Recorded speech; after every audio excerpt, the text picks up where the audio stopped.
the real problem in this kind of autocracy democracy struggle that we're going on at the moment, this kind of conflict between the two and the rise of autocratic power around the world and the decline of democracies and democratic power in the world, is that the image of democracy is less appealing than it was a few years ago. And that is really worrying. For me, of all of the things that are happening in the world at the moment, that is perhaps the most worrying, that people are losing faith in democracy as a way of life, and that is making it easier for autocrats to push their own message. And the reason that President China says in China is that, our system of government delivers more for our people than a democratic system of government. There was a very interesting Swedish study that just came out in the last couple of weeks that showed how much over the last 10 years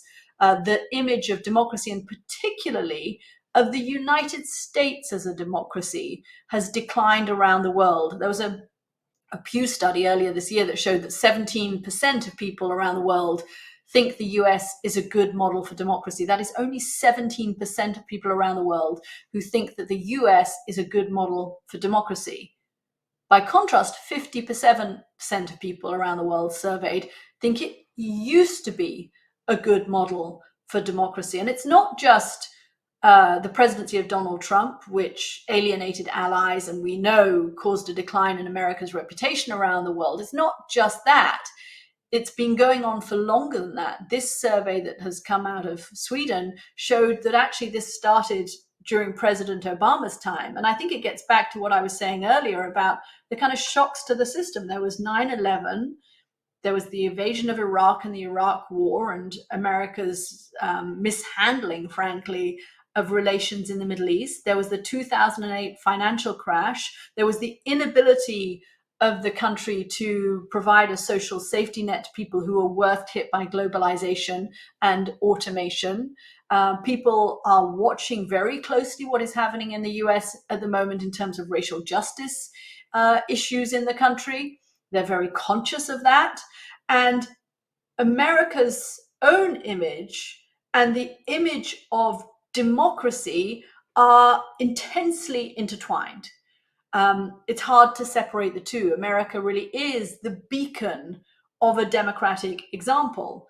And if America's image is tarnished around the world, then that appears, according to these analysts in Sweden, to be having a knock-on effect on the image of democracy writ large around the world. So if America itself seems less appealing as an ideal to other countries, then democracy also seems less appealing to other countries. And I think that's where kind of US domestic politics and the state of the kind of US society comes into it. It's why I read you those letters, because it is important to have independent, neutral voices in this conversation.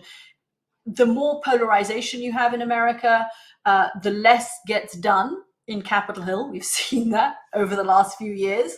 America's become pretty much ungovernable. You can't get things done unless you have a big, strong majority in the House of Representatives, the Senate, and in the White House. It's very hard. The two parties just won't work together. And that's partly a reflection of their polarized bases, that the country itself is becoming more tribalized.